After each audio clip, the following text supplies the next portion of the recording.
Well, in our ongoing series where we get stories directly from you about what's important in your neighborhoods and your communities, today we've got one about an all-volunteer organization whose mission is, to put it quite simply, to save lives. And yet, for all the urgency of their work, you've probably never heard of them before. Well, Tina Lovegreen got to know this crew a little better. Tina. Well, today you'll meet some of the volunteers behind the Royal Canadian Marine Search and Rescue. Even though the organization has been around for over 37 years, when they show up to rescues, people mistake them for the Canadian Coast Guard. But the big difference is these guys are volunteers. They don't get paid, and most of them have 9-to-5 jobs. Take a look at their local story. Hi, my name is Randy Strand. I'm a volunteer with the Royal Canadian Marine Search and Rescue. I grew up in a family where my dad volunteered, my brother volunteered.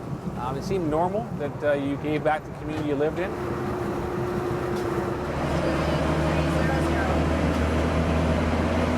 There's definitely a lack of awareness, and that spreads, Vancouver, BC, and across Canada. I think people in general aren't really aware of all the volunteers in this country who serve. We have 1,000 volunteers across British Columbia in 41 different stations. The hardest part is the number of hours. You get up 3 o'clock in the morning, it's raining, it's dark, it's cold, miserable, and you have to go out, and if you're on call, you have to respond. So we respond to everything. The calls can range from somewhat severe to the mundane, from a person who's hurt themselves on their boat to a boat that's on fire, or a boat that might be sinking because it hit something. So often we have to find the subject first.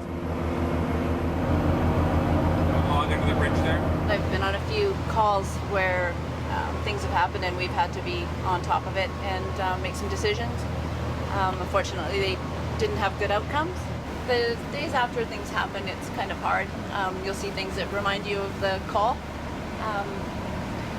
But again, you just got to go on and think about the next time that maybe you'll be able to help out and make the call different. And hoping that one time you'll be able to get there on time to help somebody.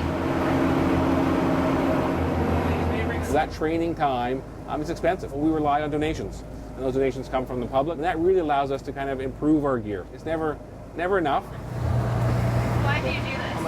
I surf, and if you've been in the water and you're tired, exhausted, and if somebody comes and picks you up, it's such the greatest feeling to get saved. We're always looking for new volunteers and having the community know that we're out there.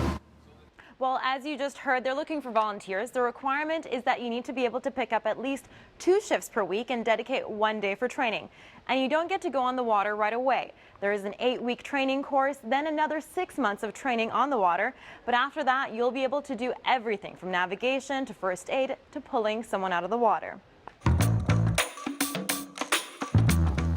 And remember, all these stories come directly from you as part of your What's Your Story initiative, so keep them coming. You can email us at mylocalstory@cbc.ca or send us a message on Twitter, Facebook, or Instagram. And be sure to use the hashtag #MyLocalStory.